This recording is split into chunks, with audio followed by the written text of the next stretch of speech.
Hi guys, so it's Lesley here. Thank you so much for subscribing to my channel, and if you haven't subscribed now, because 2023 I'm going to be giving you a lot of information, a lot of real life action on what's happening on the ground. Thank you, by the way, for everyone that watched my webinar before Christmas. So I ran a webinar on the 21st of December. And it was on how to set up an Airbnb in Dubai. And as a result of that webinar, which was over an hour long, I've had lots of you guys reaching out to me on all of my different social media platforms. So that's been very interesting. And it's been very lovely to connect with all of you and sort of see what challenges and what aspirations you've got for 2023, because it is a hard year in some parts of the world due to cost of living going up, energy bills surging. As some of you know, we have quite a big portfolio in Cambridge that runs on a short-term rental basis, but we are also feeling the squeeze because our energy bills have tripled. So we were very lucky to be in the Dubai market, having established some units about a year ago now. And so we can tell you more about what's been happening and what we're doing now for 2023. Now, this specific video today is going to be about, is for those that don't live in Dubai, by the way, so those that don't have a UAE visa, because some of the questions I've been getting when I've been on calls with everybody is, the main challenge is, how do you actually get a property in Dubai where you can do an Airbnb on? Now, one of the sort of legal barriers, and it's probably the hardest barrier to entry for those that want to get into the Dubai market, is that you need to find somebody or something to host the tenancy contract as the tenant.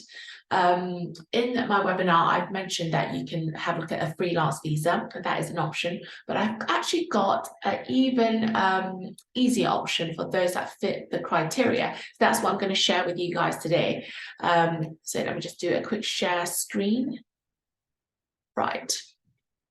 So this visa here, guys, is actually called a 1-year virtual working program visa.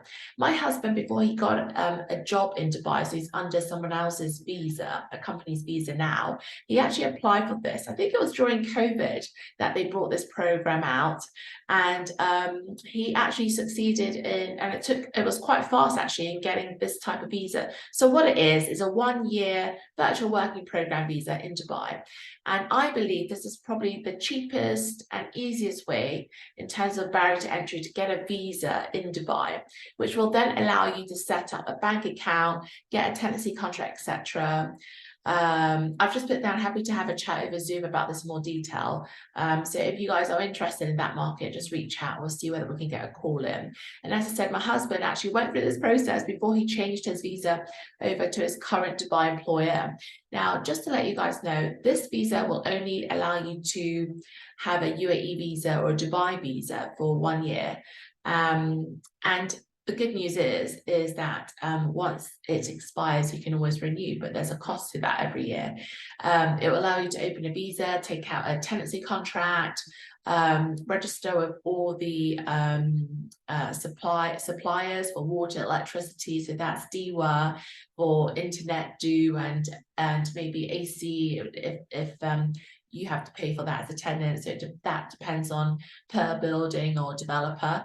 But in a nutshell, it allows you to have all the rights of a normal resident would in Dubai. And normally the UAE visas, whether you're sort of whether you're self-employed under your own company or whether you're employed by someone else, is usually about 3 years. Here's the criteria though. So I've written it all down, but I'm going to go through it in a bit more with you now because I've probably got a bit more ad-lib to add in. But you need a passport, which has a 6 months minimum validity. You need health insurance with UAE coverage. So if you've got health insurance already, you can ask for an extension of that to cover the UAE. If you don't have health insurance, that's something you need to arrange, and it needs to have the UAE coverage. Yeah. So for employees, so that's if you're employed by somebody else, you need to have a minimum salary of $3,500 a month. And they will need your latest month's pay slip and the 3 preceding months' bank statements. Alternatively, for business owners, so a lot of people have come to me, are already business owners and have their own, let's say, Airbnb / service accommodation business in the UK. So this would be an easy fit for them. So what it is, if you have your own company, it could be any company, it doesn't matter. But we need to show proof of ownership of the company for more than 1 year. So that is usually demonstratable about from either your certificate of incorporation from the company, or as and when you became a shareholder of that company. You need the company, so this is not you, the company needs to have an average income of $3,500 a month. And also, again, you need 3 preceding months bank statements from the company. You also need proof of work outside of the UAE, and that the work that you're doing can be conducted remotely. Now, the fees for this is pretty decent. So it's only, I think it's very doable as a basic entry into Dubai, so that you can open a bank account, take out a tenancy contract, etc. So it's only $611, and that includes the application fees, processing costs, and pre-application medical exam and Emirates ID. Now, guys, you can actually go online and try and apply for this yourself and see how it goes. We can help if you need some help as well, but we would need to charge a fee for it. But if you can do it yourself, because this is supposed to be a cost-effective solution, then it's best to try and do it yourself. So what you will do once, what they do is that once you've gone through the process and your visa has been granted, you get issued an e-visa. Now, sorry, I shouldn't say your visa's been granted. I should say the sort of first steps of getting your UAE visa has been given the green light. So when you get this e-visa, which is issued online, you'll need to come to Dubai at some point on the e-visa, and you need to stay in Dubai for about, I would say, 2 to 3 weeks to actually complete the whole visa process in Dubai. This will involve going for a medical test where they will also take your biometrics, and hopefully everything is okay, because once the medical test is done and you've been given the green light that everything is in good working order, they will then proceed on to the visa stamping in your passport. Excuse me. And the Emirates ID is usually issued a week later. Now, the visa stamping your passport is quite an important step, because once that's done, it's basically in your passport like a pink visa page. Yeah, I'll try and in another video show what that looks like. I'll do it from one of my old visas from Dubai in the UAE, so you have a bit more context of what that looks like. But what that then will allow you to do once you've got the visa in your passport is that you don't actually need to wait for your Emirates ID. You can actually go along to the bank and get your bank account open and actually start with also looking for properties or signing a property up. Now, there is a restriction, by the way, which you need to bear in mind. So as a tenant in Dubai, and it doesn't matter if you're on this visa or any other sort of working visa, yeah, you can only get one Airbnb license out. I'm just calling it Airbnb license, but it's a short-term rental permit for 1 unit in Dubai. So there is a restriction there if you are looking to use this as a route to sort of host a tenancy contract for this kind of short-term rental business in Dubai. Landlords have a bit more flexibility. So landlords are allowed up to 8 units in Dubai where they can actually get this sort of Airbnb license on permit. So that could be another route whereby you might want to work with a landlord directly, where they don't mind putting the visa under, sorry, not the visa, they don't mind putting the permit under their name, but you can still have a tenancy contract with that landlord, which will allow you to expand your quota a little bit. Now, just moving on to this sort of next and last slide, because this was only meant to be a not so long video, because this point's come up so much during all my chats with everyone. So we've touched on tenancy contracts, the tenant and the restrictions.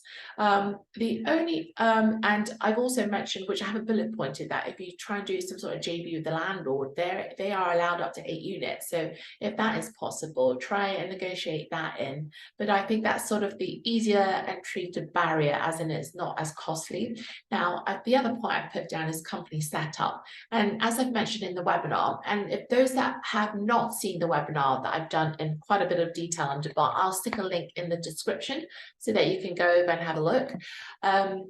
Company setup is another route in Dubai, where if you set up a company to run your Airbnb management business, let's say, which rent to rent or rental arbitrage would fall under, you then have an unlimited Airbnb / short-term rental permit that you can apply for. This is a more expensive route though, so it's a very, because of the dynamics of the setup and certain criteria, i.e. it's a regulated activity, it's just more expensive. So you're looking around $10,000 to $12,000 if you want to do a company setup. Now, for those that are just looking to, start your journey, this might not be the most viable route for you, because it's actually quite expensive, right? In the UK, for example, you can set up a company by yourself online. It's like what, £12 or £12.50, something like that. So not too much. And even if an accountant was to help you do a company setup, it's usually a couple £100. So it's not, that expensive. But here we're talking about $10,000 to $12,000, which is on the, really expensive scale. And then every year also you've got to renew your license as well. So there's a cost element to that. Now, a third point I've put, can we help? And the reason for that is because since putting the word out to our contacts in Dubai, we haven't had a problem at all with securing or getting units. We are in the process of this whole company setup, which after when our company is set up, I'll do another video so we can talk you through the process that we had to go through, because I think that those of you with a longer term of establishing a short-term rental and a business in Dubai would find that helpful, at least, so what's involved in a little bit more detail. Now, can we help? So we've had lots of units come our way, but we can't take them all, guys. We're getting 1 to 3 units a day from different sources that I've known for a very long time that are in the real estate field or just know Dubai. And in terms of growth, I originally was just thinking, okay, maybe we could take on 2 units, do 2 units a month, and we are on track for that. But we've got lots of units that that the numbers work, but we can't take them all on, basically. So since I've had the webinar, I've had quite a lot of people and businesses come forward to say that they might be interested in one of our deals. And so what we're doing is a whole package where we host the deal, we find the property, we would host that deal legally. So there are quite a bit of consequences involved, and we do the setup and we manage the property, so like an A to Z. If that is something of interest to you, then just do get in touch with me. As I mentioned in the last webinar, the easiest way to get hold of me is on Facebook Messenger. I'm more active on there, but I also have been more active on Instagram Messenger these last couple of days. So my name is Lesley Tao. Oh, let me see if I can add that in. There you go, Lesley Tao.